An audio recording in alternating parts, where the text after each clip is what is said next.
नमस्कार दोस्तों, आज के इस वीडियो में बात करने जा रहे हैं कि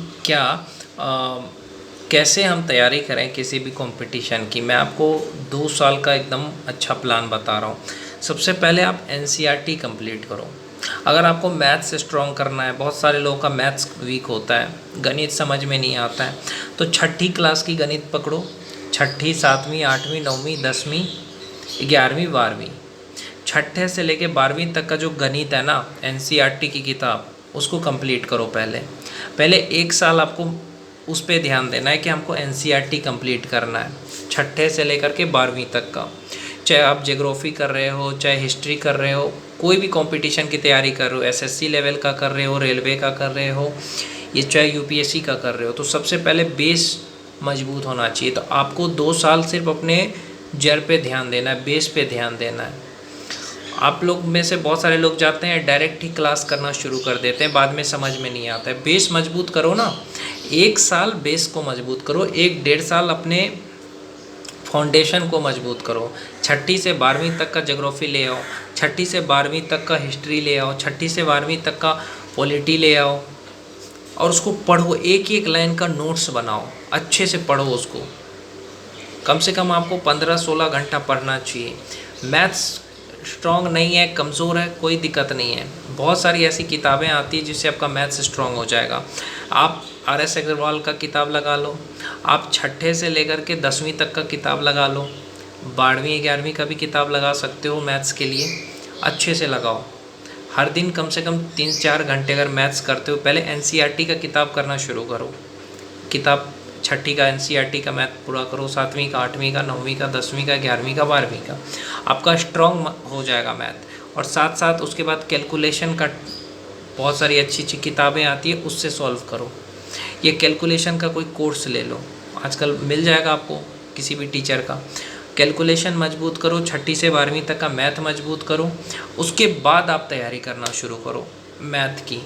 देखो, उसके बाद जब आप तैयारी करोगे ना, तो आपका मैथ एकदम कितना अच्छे से बनेगा। आप क्या करते हो, डायरेक्ट कोर्स खरीद लिया, अब मैथ्स बना रहे हैं, आपको कैलकुलेशन पता नहीं है, आपको बेसिक पता नहीं है, इसलिए बाद में कहते हो यार फेल हो गए। फेल होने का यही रीज़न है, आपका बेस स्ट्रॉन्ग नहीं है। अरे भाई, स्कूल का एग्ज़ाम नहीं है कि आप रट करके गए पास हो गए। कंपटीशन का मतलब होता है वो आपके समझदारी को देखता है। आप कंपटीशन में इसलिए मत पढ़ो कि नंबर लाना है, ये इसलिए पढ़ो ताकि मुझे ज्ञान विकसित करना है। ज्योग्राफी पढ़ रहे हैं तो हमको भारत के बारे में पता चले, भारत में क्या खनिज कहाँ पाया जाता है, भारत कैसा है। हिस्ट्री पढ़ें तो आपको पता होना चाहिए कि भारत में कब क्या हुआ था। साइंस पढ़ो तो एक एक चीज़ को पढ़ो कि कौन सा चीज़ कैसे होता है। जब आप इस तरीके से बेसिक लेवल से पढ़ना शुरू करोगे, तब जा कर के आपका फाउंडेशन मजबूत होगा। इसलिए जो बच्चे होते हैं ना छोटे छोटे, उनको इसलिए कहा जाता है पढ़ने के लिए, क्योंकि वही पढ़ाई आपको कंपटीशन में भी काम आता है। स्कूल में तो आप रट के पास हो जाते हो। छठी 7वीं के बच्चों को इसलिए कहा जाता है अच्छे से पढ़ो, क्योंकि वही चीज़ आपको यूपीएससी के लेवल में भी पूछा जाता है। लोगों को लगता है यार ये छठी 7वीं का किताब ये कंपटीशन में पूछा जाएगा। अरे भाई, वही चीज़ पूछा जाएगा, इसलिए उसकी तैयारी है। मैं तो कहता हूँ जो छोटे बच्चे हैं उनको समझाना चाहिए कि भैया तुम ये पढ़ो अच्छे से। अगर अभी तुमने उसका नोट्स बना लिया, अच्छे से पढ़ लिया, तो बाद में जाकर तुम्हारे लिए फ़ायदा है। रटो नहीं, पढ़ो, समझदारी विकसित करो। स्कूल में प्रैक्टिकल होना चाहिए। मैथ्स स्ट्रॉन्ग नहीं है, छठी से 12वीं तक का मैथ्स बनाओ, एनसीईआरटी का एक एक सवाल बनाओ, आपका मैथ्स स्ट्रॉन्ग हो जाएगा। मैथ्स क्या है कि प्रैक्टिस करने से आता है। आप डायरेक्ट जा कर के बनाने लगे, कोर्स खरीद लिया, समझ में आएगा नहीं, क्योंकि वो लेवल जो है ना भैया, वो बेसिक लेवल से होना चाहिए। डायरेक्ट जाके आप एडवांस लेवल में जाओगे तो समझ नहीं आएगा। कोई भी कंपटीशन की तैयारी है, कुछ भी आपका सपना पूरा करने के लिए आपको 2-3 साल तक एक ही काम पे मेहनत लगाना है। एक काम पे 2-3 साल तक एकदम जम के तैयारी करो। जब आप जम के तैयारी करोगे किसी भी एक काम पे, तो वो काम में आप कामयाब हो जाओगे।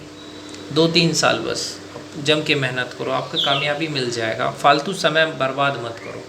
2-3 साल सोचो कि मुझे मेरे लिए कुछ करना है, मुझे बड़ा आदमी बनना है, सपने पूरे करने हैं।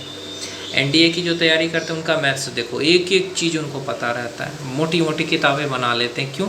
क्योंकि उनको पता है कि मेरा लक्ष्य क्या है। तो आपका जो भी लक्ष्य हो, आप, मैं ये नहीं कह रहा हूँ आप आर डी शर्मा बनाना शुरू करो, आप एनसीईआरटी बना लो, वही काफ़ी है।